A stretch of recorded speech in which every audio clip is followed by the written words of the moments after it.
Hello दोस्तों, 5 दिसंबर 1945 दोपहर के 2:10 पर यूएस नेवी के 5 टॉरपीडो बॉम्बर विमान फ्लोरिडा से उड़ान भरते हैं। इस उड़ान को फ्लाइट 19 कहते हैं। ये कोई खास उड़ान नहीं थी, ये बस एक रेगुलर रूटीन ट्रेनिंग मिशन था जो कि 3 घंटे का था। इन फ्लाइट्स में टोटल 14 क्रू मेंबर्स हैं।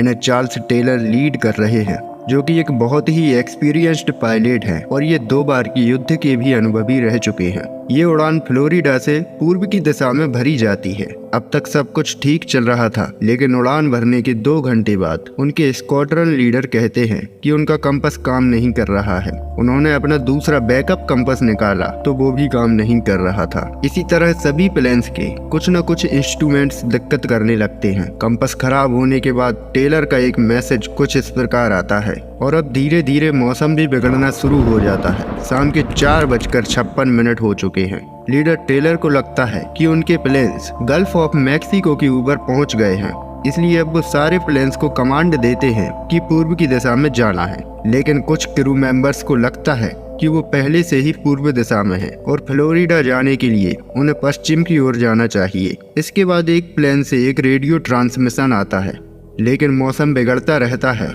और अंधेरा हो जाता है। शाम के 7:04 पर टेलर की तरफ से एक आखिरी रेडियो ट्रांसमिशन आता है और इसके बाद 5 प्लेन्स गायब। माना जाता है इस वक्त ये प्लेन्स फ्लोरिडा से 370 किलोमीटर दूर पूर्व में थे। फ्लाइट 19 के गायब होते ही एक search and rescue Mariner aircraft 13 लोगों की क्रू के साथ उड़ान भरता है। ये मरीनर एयरक्राफ्ट फ्लाइट 19 को ढूंढने जाता है और ये भी गायब हो जाता है। फ्लाइट 19 के 14 लोग और इस मरीनर एयरक्राफ्ट के 13 लोगों को मिलाकर टोटल 27 लोग गायब हो जाते हैं।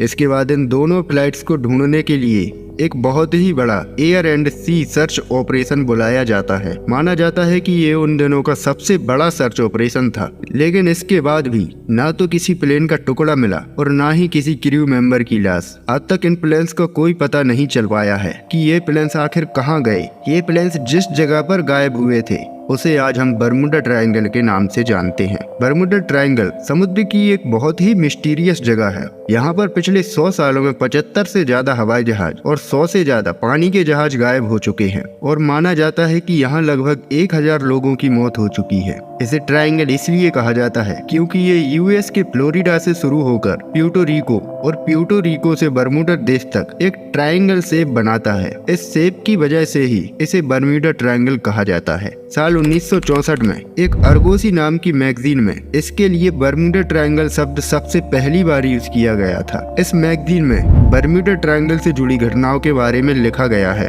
जब से इस मैगजीन को पब्लिश किया गया था तभी से बर्मुडा ट्रायंगल इतना पॉपुलर हो पाया है। वैसे तो बर्मुडा ट्रायंगल के किस्से 500 साल से भी पुराने हैं, क्योंकि साल 1492 में जब क्रिस्टोफर कोलंबस नई दुनिया की खोज करने के लिए गए थे तो उन्होंने बताया कि जब वो इस जगह से गुजर रहे थे तो उनके कंपास ने काम करना बंद कर दिया था और जब उन्होंने रात में आसमान की तरफ देखा तो उन्हें एक बहुत ही तेज रोशनी के साथ समुद्र में गिरता हुआ एक आग का गोला दिखाई दिया। यहीं से शुरू होती है बर्मुडा ट्रायंगल की कहानी। साल 1881 में एक एलन ऑस्टिन नाम का जहाज, जिसकी लंबाई 210 फीट थी, ये जहाज लंदन से न्यूयॉर्क जा रहा था। रास्ते में एलन ऑस्टिन को एक शिप दिखता है। ये शिप बर्मुडा ट्रायंगल के पास ही था। देखने में तो जहाज बिल्कुल नॉर्मल लग रहा था, लेकिन इस पर इंसान का कोई नामो निशान भी नहीं था।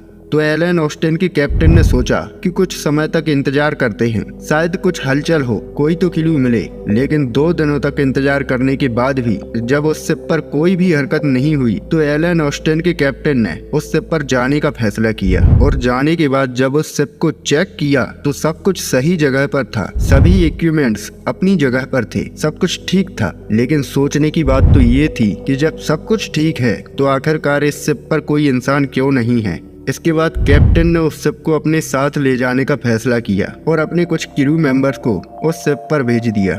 2 दिन तक तो दोनों जहाज साथ में चलते रहे, लेकिन इसके बाद एक तूफान आता है और दोनों शिप एक दूसरे से बिछड़ जाते हैं और वो दूसरा वाला शिप गायब हो जाता है। फिर जब तूफान शांत होता है तो कैप्टन उस शिप को ढूंढने की कोशिश करते हैं और अपने स्पाई ग्लासेस से उस शिप को देख लेते हैं और उसके पास जाते हैं तो पता चलता है कि फिर से उस शिप पर इंसान का कोई भी नामो निशान नहीं था। जो क्रू मेंबर्स उस शिप पर भेजे गए थे अब वो भी गायब हो चुके थे, लेकिन फिर भी शिप बिल्कुल सही सलामत था, उसे कुछ नहीं हुआ था। एलन ऑस्टिन के कैप्टन ने उस जहाज को साथ ले जाने की फिर से कोशिश की, लेकिन फिर से वही घटना रिपीट हुई। 2 दिन बाद तूफान आता है और शिप गायब हो जाता है और फिर से शिप पर कोई भी इंसान नहीं मिलता है। एलन ऑस्टिन जहाज जब वापस लौटता है तो इसके ओनर ये घटना सुनकर इतने डर जाते हैं कि वो इस जहाज को बेच देते हैं और बाद में इस जहाज का नाम एलन ऑस्टिन से चेंज करके मेटा रख दिया जाता है। लेकिन दोस्तों ये घटना इतनी पुरानी है कि इसे ठीक से साबित नहीं किया जा सकता है और ये महज एक कहानी ही मानी जाती है।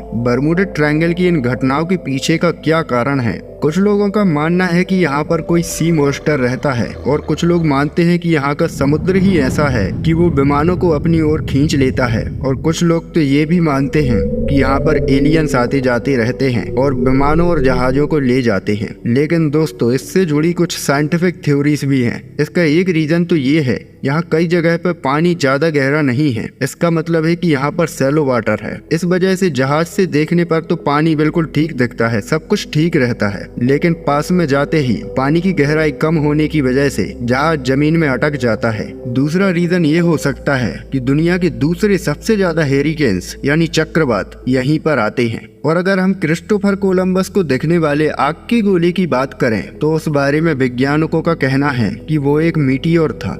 और ऐसे ही कई प्रकार के एक्सप्लेनेशन हैं, लेकिन कोई भी एक्सप्लेनेशन अभी तक ये साबित नहीं कर पाया है कि ये घटनाएं आखिर किस वजह से हो रही हैं। दोस्तों अगर आपको ये वीडियो पसंद आया तो इस वीडियो को लाइक और शेयर करें और ऐसे ही वीडियोस को देखने के लिए हमारे चैनल को सब्सक्राइब करें। Thanks for watching.